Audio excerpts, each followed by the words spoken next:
रात के ठीक 12 बजे धारपुर के पुराने जंगल में एक आदमी छुप छुप कर लकड़ियां काट रहा था, जैसे जंगल उसी का हो। धारपुर का जंगल पहले से ही बदनाम था। हवा यहाँ अजीब तरह से रुक रुक कर चलती थी और उस रात तो चारों तरफ एक डरावनी खामोशी फैल गई थी। लोग कहते थे इस जंगल में एक दानव रहता है, सहोर, जिसका पूरा शरीर लकड़ी से बना है, लेकिन उसका सिर नहीं है। पर उस आदमी को किसी की बातों पर यकीन नहीं था। उसे बस लकड़ियां चाहिए थीं। अचानक उसे किसी भारी चीज के टूटने की आवाज आई। वो बुदबुदाया, लकड़ी टूटी क्या?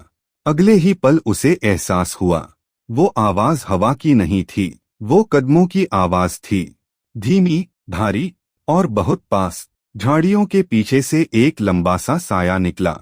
लकड़ी जैसा शरीर, पेड़ की तरह सख्त, हाथ इतने लंबे कि जमीन को छू रहे थे। और सबसे डरावनी बात, उस साये का सिर नहीं था। आदमी की सांसें रुक गईं। वो कुछ बोल पाता उससे पहले ही सहोर ने अपनी लकड़ी की कुल्हाड़ी उठाई और अगली सुबह जंगल में एक और लाश मिल गई।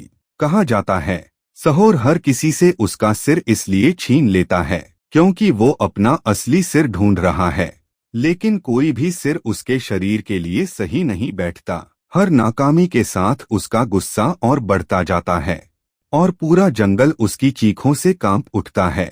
एक रात उसी रास्ते से गुड़िया नाम की लड़की ऑफिस से घर लौट रही थी। अचानक रास्ता बंद हो गया। उसके सामने वही लकड़ी का साया खड़ा था। गुड़िया कुछ समझ पाती उससे पहले ही सब खत्म हो चुका था।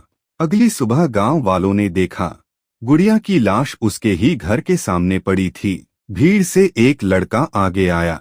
उसका नाम था रायस्टार। आंखों से आंसू थम नहीं रहे थे क्योंकि गुड़िया उसकी छोटी बहन थी। रायस्टार ने कांपती आवाज में कहा, जिसने मेरी बहन को मारा है, मैं उसे छोड़ूंगा नहीं। लेकिन सवाल ये है, क्या रायस्टार सहोर से टकराने के बाद जिंदा बच पाएगा? सहोर का असली सिर आखिर है कहाँ?